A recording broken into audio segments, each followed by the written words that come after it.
सबसे पहले तो मैं आपको धन्यवाद दूंगा कि आपने राष्ट्रपति जी के अभिभाषण पर मुझे बोलने का अवसर दिया। समझ महोदय, सरकार अभिभाषण किसी भी सरकार के विजन का आईना होता है। सरकार की रीति नीति कार्यों को लेकर अभिभाषण में जो बातें कही जाती है उससे हमारे देश की लोकतांत्रिक व्यवस्था में शासन के विजन को समझने में, सरकार के कार्यों को मानने में आसानी होती है।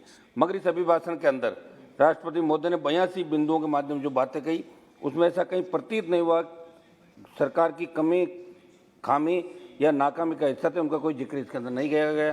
समझ महोदय, आपने 2047 के शताब्दी वर्ष की बात इस अभिभाषण के अंदर सरकार ने कही है, लेकिन देश का पिछड़ा वर्ग, गरीब, दलित, अल्पसंख्यक ये तो आज भी अपने अधिकार के लिए संघर्ष कर रहे हैं। किसानों की स्थिति क्या है आपको भी पता है, और देश के लोगों को भी सच्चाई मालूम है। यहाँ तक देश का गरीब, वंचित, पिछड़ा वर्ग कैसे पहुँचेगा?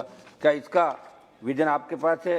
क्या आप इस बात की गारंटी दे सकते हैं कि आप जिस आज़ादी के अमृत महोत्सव की बात करें वह आज़ादी देश के आखिरी व्यक्ति तक पहुंच पा रही है? क्या आपको भी पता है कि सच्चाई क्या है? जिस उत्तर प्रदेश का आप ढिंडोरा पीट रहे हैं, वहाँ चुनाव है, वहाँ जाकर देखिए क्या स्थिति है।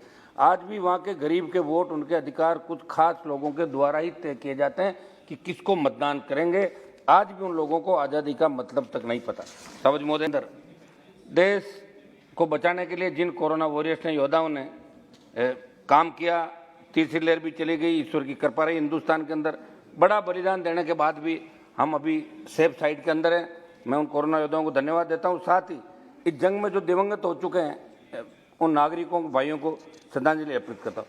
महोदय, अभिभाषण में कोरोना की स्थिति और देश की स्वास्थ्य सेवाओं का जिक्र हुआ, लेकिन मैं आपके माध्यम से बताना चाहता हूँ कि एम्स की एक रिपोर्ट के अनुसार देश में स्वास्थ्य संबंधी आपात स्थिति से निपटने के लिए इंतजाम नाकाफी थे और पूरे अस्पताल के 3 से 5% बेड इमरजेंसी विभाग में और कोरोना संक्रमण के दौर में इस रिपोर्ट का खास महत्व है, क्योंकि रिपोर्ट के अनुसार ज़्यादातर अस्पताल डॉक्टरों, विशेषज्ञों, नर्सिंग स्टाफ की कमी से जूझ रहे हैं। साथ ही अन्य संसाधनों का अभाव और इसका असर मरीजों और खासतौर से आपात सेवाओं पर भी पड़ रहा है।